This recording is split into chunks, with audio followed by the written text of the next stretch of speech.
Summer 1943. Camp Crossville, Tennessee. A German soldier watches a brown fizzy liquid swirl in a glass bottle. He has never seen such a drink. After 2 years in North Africa living on hard biscuits and ersatz coffee, he tastes Coca-Cola for the first time. It costs 5 cents at the camp canteen. Guards explain that American children buy the same bottle with their allowance. The price and the flavor feel like something unreal made ordinary. Across American prison camps in that summer, 371,683 German PS meet a reality that cancels the lessons of Nazi propaganda about American weakness. They walk into a country where ice cream is an expected dessert, where soft drinks are daily habits, and where candy bars are so common that guards hand them out. These simple foods act like patient teachers.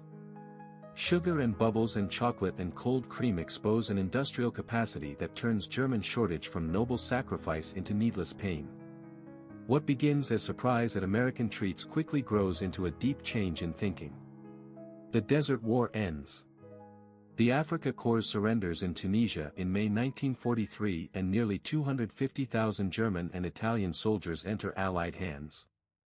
These veterans who had pushed the British back to Egypt under RML expect harsh captivity.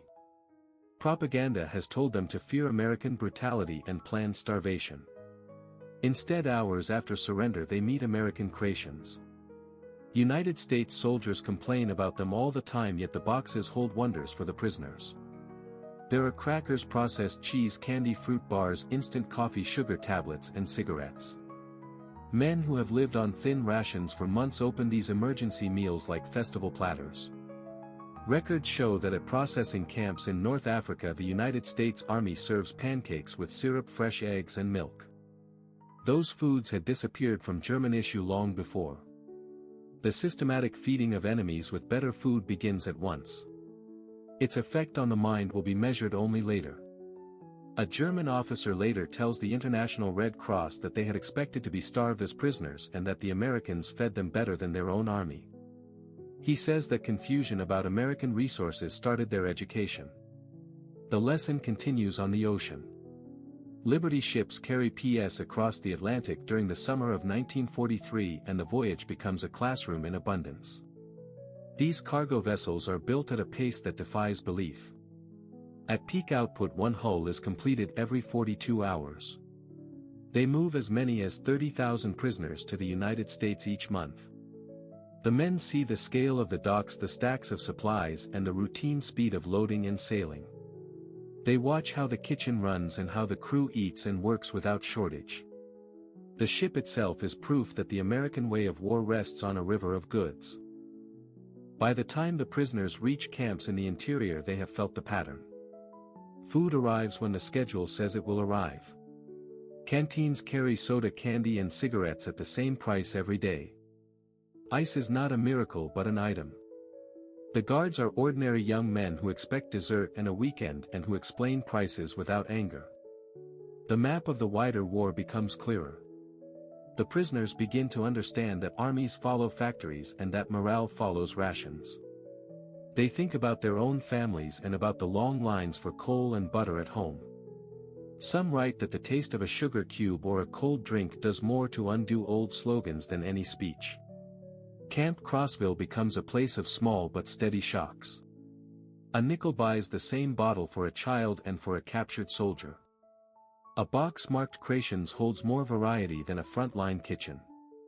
Pancakes with syrup and a mug of milk appear at a table and no one calls it a miracle. The lesson is simple and merciless. Abundance is policy.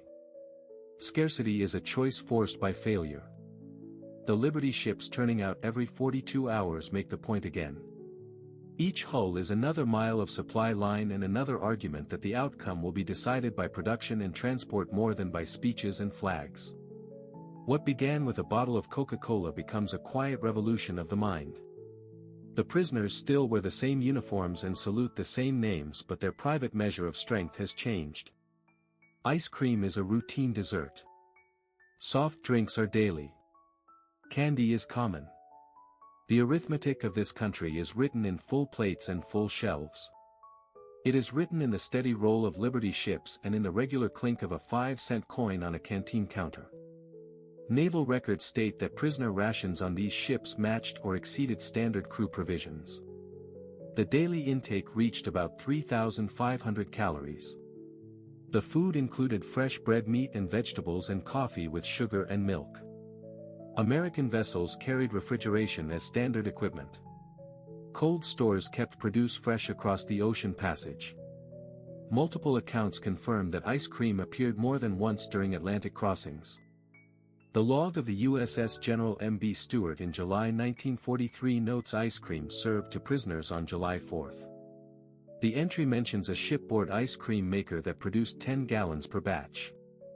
For men who had not tasted ice cream since before the war, that cold dessert in the middle of the ocean felt impossible. When ships tied up at Norfolk and Newport News, the German POWs stepped into an America that Nazi propaganda had said could not exist. The Norfolk naval base covered 4,300 acres with long waterfront piers and cranes. It handled more cargo in a single day than major German harbors moved in a week.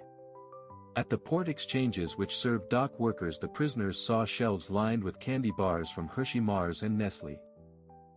Military procurement papers from 1943 show dozens of varieties on order. Most bars sold for 5 cents, which was the same price posted nationwide. The trip inland by train added another lesson. Instead of cattle cars, the German POWs rode in passenger coaches. Dining cars served full meals without ceremony. Preserved menus from July 1943 list fried chicken, vegetables, pie and coffee. The guards explained that this was not a favor. It was normal American rail service. Across the United States, the prison camp network met and often exceeded the Geneva Convention rules.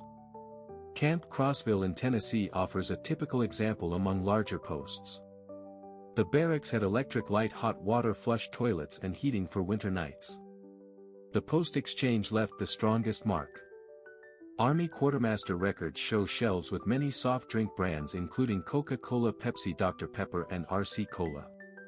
The stores also carried assorted candy bars and other confections. Where refrigerators were installed, they sold ice cream as well. Cigarettes, tobacco, fresh fruit and simple snacks were present. Beer with 3.2% alcohol content appeared at some locations. Prisoners earned pay for labor. The daily amount began at 80 cents and later rose to $1. A candy bar cost 5 cents and a bottle of Coca-Cola cost the same. A single day of work could buy 16 small items. Such everyday abundance exceeded German experience, where these goods, if found at all, required rare favors. Coca-Cola became a clear symbol of American industrial democracy. Company figures record 5 billion bottles produced in 1943 alone. The military agreement promised a 5-cent Coca-Cola for every American serviceman anywhere in the world. Fulfilling that promise demanded a supply system on a scale the Army had never attempted. German prisoners who had never tasted the drink before capture discovered that in the United States it was everywhere. Every camp saw regular deliveries. Work details noticed vending machines and ice chests at gas stations, at factories and at schools. People of every age and income drank it without ceremony and often tossed away bottles that were still partly full. Technically minded prisoners were stunned by the sameness. Coca-Cola tasted identical in Maine and in Texas. That level of quality control surpassed anything they knew from German industry. The syrup was produced in Atlanta and sent to a web of bottlers across the nation, and the clockwork coordination of that network contradicted Nazi claims that American society was chaotic. Company archives describe many camps receiving 200 to 300 cases each week, with 24 bottles in a case. Camp Hearn, Texas alone went through about 7,000 bottles per week in the summer of 1943. Ice cream in American prison camps seemed like fantasy to men who had not seen it since before the war. Army records show that when refrigeration was available, camps served it in the hot months. The Army treated ice cream as a tool for morale, and the Navy went so far as to commission ships whose purpose was to make and carry ice cream for the Pacific Fleet. At Camp Shelby, Mississippi, the Independence Day celebration on July 4, 1943 featured ice cream made on site. Prisoners watched while hand-cranked freezers turned ice, salt, cream, sugar and flavorings into gallons of dessert. The easy use of rare goods in wartime, ice in July and dairy and sugar for a pleasure food, revealed a set of priorities that Germans could not understand. By 1944 many camps owned electric machines that replaced the hand cranks. Choices multiplied. Chocolate, vanilla, strawberry and butter pecan were common and in greater variety than pre-war German parlors had offered. A bar cost 10 cents. A sandwich cost 10 cents. Cups came in several flavors for the same price. Procurement files show that large camps ordered 50 to 100 gallons of ice cream every summer week. Quantities rose and fell with weather and location, but the prisoners grew used to a frozen luxury that had disappeared from daily life in Germany. Sugar left the strongest impression of all. In Germany, sugar was tightly rationed. Civilians, when supplies existed, received 280 grams per month. In American camps, bowls of loose sugar sat on mess hall tables for anyone to use. Quartermaster reports from 1943 through 1945 list weekly shipments of 100-pound sacks of refined sugar to many installations. Camp bakeries drew from those sacks without restraint. Cakes, cookies and pies showed up on mess hall menus day after day. Cooks added sugar to coffee and tea and cereals and every kind of dessert without limits. A case from Camp Aliceville, Alabama makes the contrast clear. In August 1943, the humid air turned several hundred pounds of sugar into a hard block that was difficult to use. Instead of steaming it loose as Germans would have done, the kitchen threw it out and requested new supplies. German prisoners assigned to the kitchen were visibly upset by this waste. Chocolate habits revealed the scale of American abundance. Major firms Hershey, Mars and Nestle turned out millions of bars each month even under wartime rules.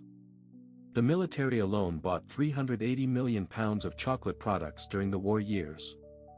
Prison camp exchanges kept several kinds of chocolate on the shelves.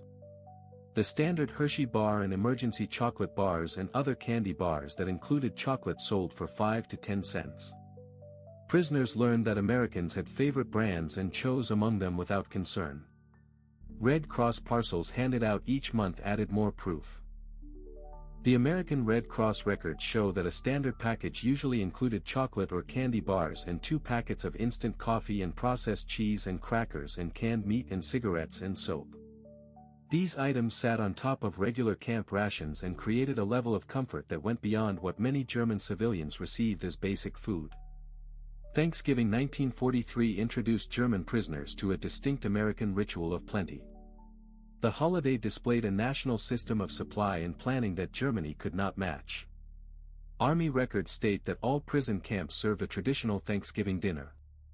Roast turkey with stuffing and mashed potatoes with gravy and sweet potatoes and cranberry sauce and vegetables and pumpkin pie and coffee and milk. The logistics behind serving turkey to 425,000 prisoners and to millions of American servicemen around the world demonstrated organizational power. The fact that German prisoners ate the same meal as American soldiers underscored an equal treatment principle that clashed with Nazi racial hierarchy. Christmas 1943 brought another surprise in the form of civilian generosity. Church groups, civic clubs and private citizens mailed gifts to German prisoners of war. The American Friends Service Committee alone delivered 50,000 Christmas packages to enemy prisoners. These parcels often contained homemade cookies and candy and toiletries and small games and books and cigarettes and writing supplies. Towns near the camps added local kindness. In Tonkawa, Oklahoma, residents carried homemade treats into Camp Tonkawa. In Hearne, Texas, church groups brought Christmas cookies and candy to Camp Hearne. Civilian kindness shown to enemies cut against the core of Nazi ideology. Americans who had sons and brothers in combat against Germany still chose mercy toward German prisoners. They showed strength through restraint and help rather than revenge. As the labor shortage grew sharper, German POWs were sent beyond the fences more often. They worked in fields, canneries, dairies and warehouses and saw with their own eyes how American food systems truly worked. By 1944, roughly 100,000 prisoners labored in agriculture and food processing. They learned the scale of American abundance not from leaflets but from the weight of crates and the length of loading docks. In Michigan orchards the prisoners climbed ladders and picked cherries headed for maraschino production. They watched tons of fruit move toward a garnish that would ride on top of ice cream sundaes. The sheer volume stunned them. One farm could fill railcars with fruit meant only to decorate desserts. At canneries they watched quality control staff reject food that would have been treasured in Germany. Del Monte records from 1944 noted that close to 15% of fruit was rejected for canning because of size irregularities or small blemishes. That fruit often went into animal feed. The lesson was as simple as it was brutal. America could afford to say no to food that others would fight to obtain. Sugar beet processing in Colorado and Nebraska gave another shock. The prisoners saw harvesters and conveyors and boilers move in smooth rhythm. A single farm produced more sugar beetheads than entire German regions. Supervisors explained numbers that seemed unreal. Annual American sugar production from cane and beets reached about 7 million tons. The prisoners finally understood why cookies filled diner cases and why candy bowls sat by cash registers. What looked like waste to them was only the surface of a deep supply. German prisoners who worked near schools saw early forms of organized school lunch programs. Children lined up with trays and received hot lunches that included milk, protein and vegetables.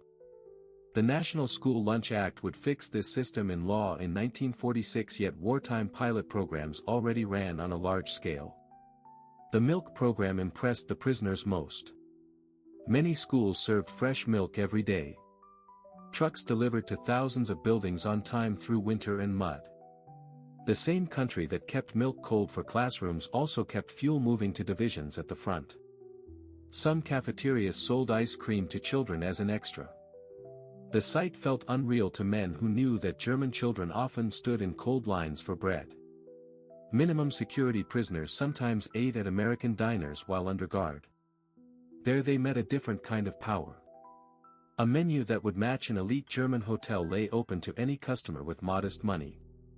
Documents from 1944 list prices that read like a small miracle. Hamburger 25 cents. Coca-Cola 5 cents. A slice of pie 15 cents. An ice cream sundae 25 cents. A full dinner special 65 to 75 cents. All of it served without rank or privilege. A factory worker and a bank president sat on adjacent stools at the same counter and ordered the same plate from the same waitress for the same price. For prisoners raised in a world of rigid social ladders, that equality was as shocking as the food itself. As access to American newspapers and pamphlets widened, the prisoners began to read production tables that dwarfed anything they knew from home. The numbers matched the evidence of their days. Trucks that always arrived. Pipes that never went dry. Warehouses that filled faster than they emptied. Civilian kindness toward enemies did not signal weakness. It revealed a society confident in its strength. The prisoners saw that confidence in orchards that wasted nothing important and in schoolrooms where milk arrived warm in clean bottles. They carried those images back to camp each night, along with the memory of prices on a chalkboard and the steady clink of plates on a diner rail. American production in 1944 told its own story. Sugar reached about 7 million tons. Chocolate and cocoa for the military alone totaled 380 million pounds. Coca-Cola bottled 5 billion units in 1943. Ice cream passed 500 million gallons. Milk output reached 119 billion by official count. German output in the same period showed a very different picture. Sugar was tightly rationed and came mostly from beets. Chocolate went to the military first and almost only. Soft drinks saw minimal production. Ice cream was almost absent. Milk was severely rationed. These public numbers in American newspapers showed that United States wartime output exceeded German peacetime peaks. By late 1944, German prisoners of war in America sent food home instead of receiving it. Using camp wages, they bought American goods to mail to their families. Chocolate bars. Instant coffee. Canned food. International Red Cross records confirm the reversal. German prisoners in the United States sent about 11 million parcels during captivity. Most packages held food. Families inside Germany opened boxes of American abundance while facing hunger at home. This reality cut through Nazi ideology and left it exposed. American rationing also revealed the gulf between the two societies. Citizens complained about a sugar ration of 2 pounds per person per month. That was more than triple the German allowance when it existed at all. American meat rationing at 28 ounces per person each week was more than many Germans saw in a month. Even under controls, Americans kept consumption levels that German civilians would have called luxury. The Office of Price Administration reported that Americans still purchased about 74 pounds of sugar per person in 1944. That was 10 times the German rate. Beyond Coca-Cola, the prisoners discovered a full soft drink industry. Pepsi-Cola, Dr. Pepper, RC Cola, Orange Crush. Many regional brands. Multiple companies made similar products and competed nationwide. The variety itself signaled a market depth that a command economy could not copy. Bottling plants worked in every large city. Carbonation, bottling, capping and labeling followed a standard method. A single plant produced millions of bottles each year. Distribution reached small towns, gas stations and grocery stores. By the end of the war, American soft drink output counted in the billions of bottles yearly. That meant dozens of bottles for each citizen. One single consumer industry surpassed entire German civilian sectors. Spring 1945 delivered the last blow to the old belief. As American forces moved through Germany, the prisoners in American camps watched newsreels of soldiers handing chocolate and gum to German children. The joy on the faces of those children holding American candy that their own state could not provide finished the demolition of the myth. The difference was impossible to miss. American soldiers moved forward through enemy ground with pockets full of candy to hand out. The German state that had promised triumph delivered hunger instead. Newsreel crews filmed the liberation of concentration camps. American troops shared rations with skeletal survivors and showed basic humanity to victims of the regime that German soldiers had served. From 1945 to 1946, German POWs came home to a country in ruins. Many prisoners had gained weight while held by Americans. Their families at home had lost weight to famine and cold. They carried stories of abundance back into a land of scarcity. Medical checks recorded that German prisoners often returned in better health than on the day they were captured. They reunited with households weakened by deprivation. The physical proof of American plenty and German want stood in front of everyone. Many men arrived with final Red Cross parcels. Chocolate, coffee and canned meat became small family treasures. Children who no longer remembered the taste of chocolate unwrapped Hershey bars brought by fathers who had eaten ice cream in prison camps. Former POWs began to support the Marshall Plan. They had seen prosperity that did not depend on plunder. They had witnessed production at a scale that created more for everyone rather than taking from others.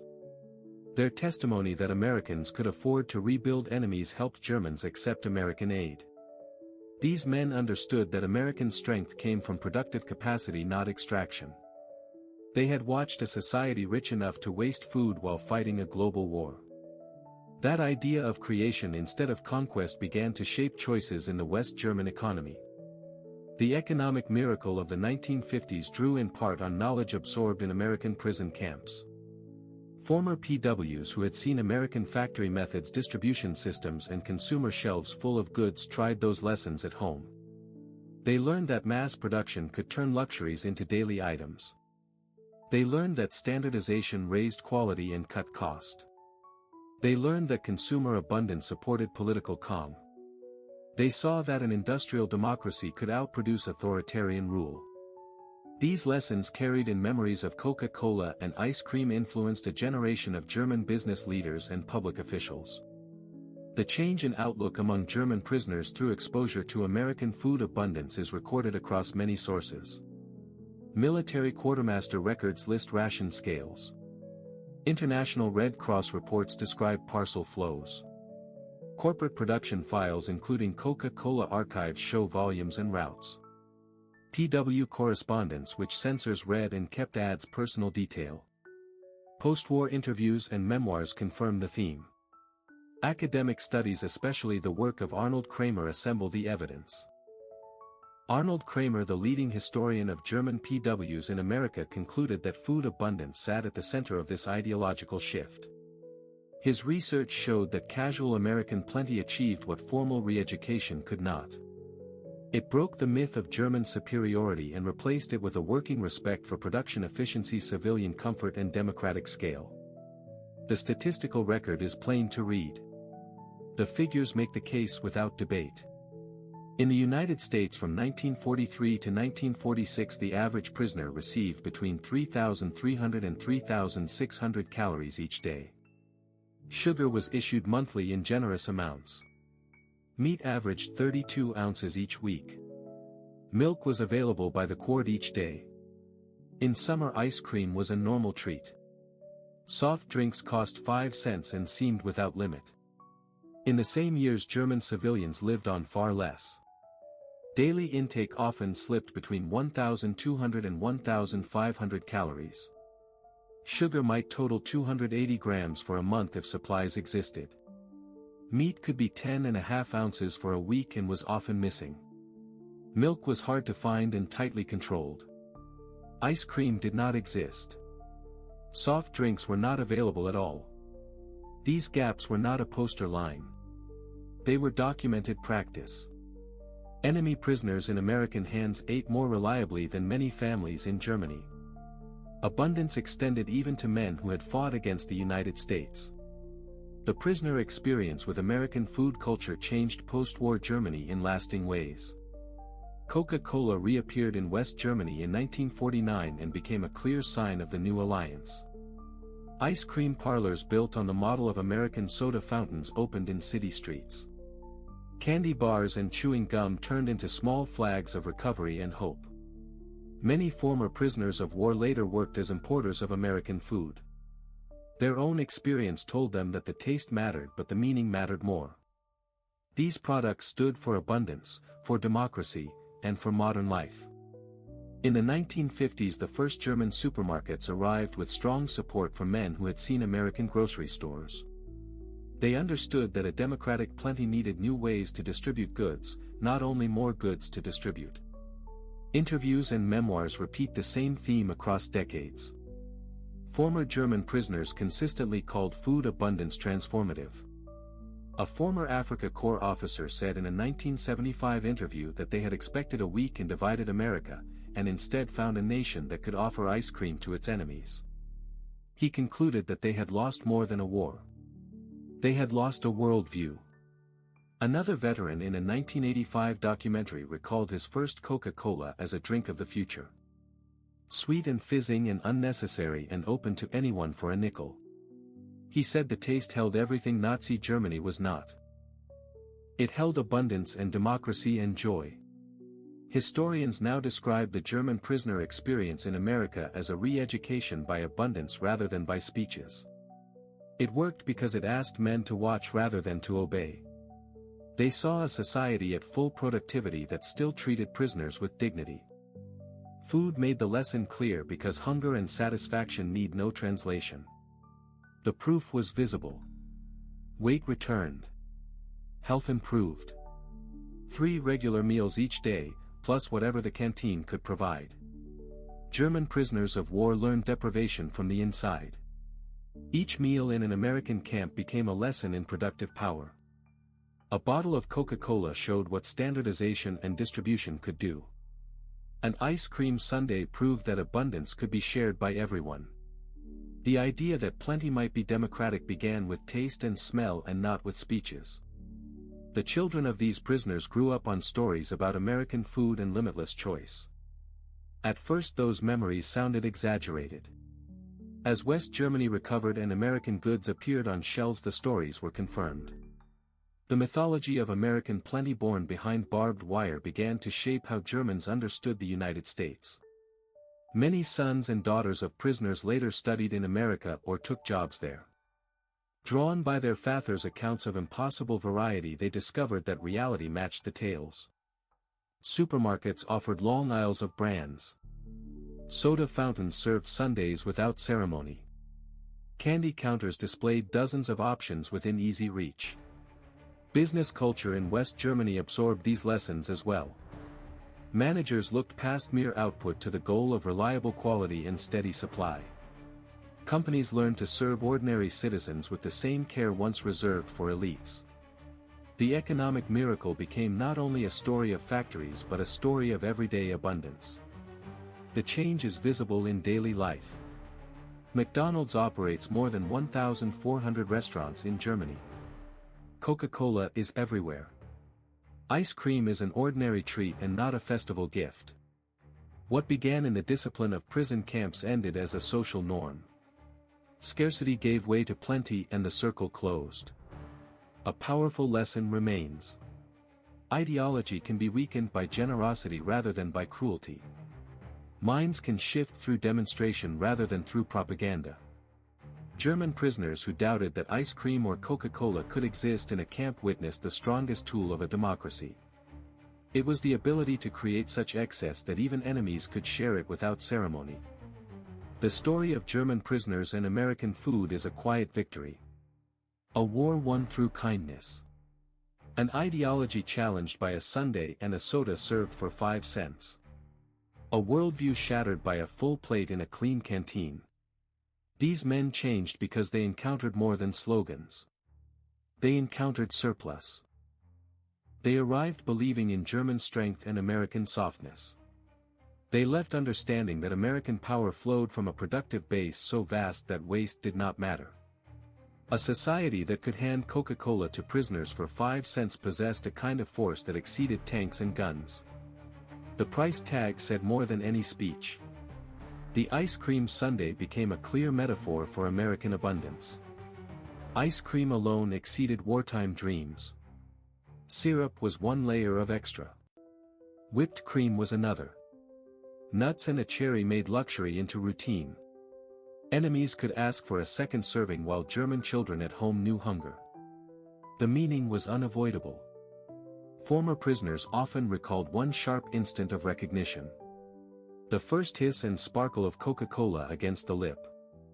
The first cold spoonful of ice cream melting on the tongue. The first square of a Hershey bar breaking between the teeth. Those moments carried more force than an argument. They had tasted democracy and it was sweet. The change in outlook was final and lasting. Men who had once marched under the banner of the Third Reich returned to their homeland as unexpected messengers of a new truth.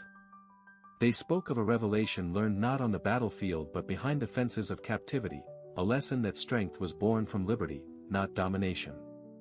These soldiers discovered that the real power of America did not come from its weapons or its armies, but from its astonishing capacity to share comfort and kindness even with those who had fought against it. Inside the American prison camps they tasted what seemed impossible. Bottles of Coca-Cola passed from hand to hand. Bowls of cold ice cream were served without anger or revenge. In those simple moments, an empire of violence met a world built on generosity. The transformation began quietly, with disbelief, with the question of how a nation so rich could choose mercy over cruelty. The captured soldiers who once believed only in conquest became witnesses to a different kind of victory. When they finally returned home, they carried more than memories of war. They brought the proof that democracy could be tasted in chocolate and freedom could sparkle in a glass of soda. Their stories spread across ruined towns and broken families, a message that abundance could heal what destruction had shattered. In the end, it was not tanks or guns that conquered their hearts, but the simple gift of sweetness on a hot summer day. The men who had lived as enemies became unexpected voices of peace, forever changed by the quiet miracle of Coca-Cola and ice cream in the hands of those who had every reason to hate them, yet chose to give instead.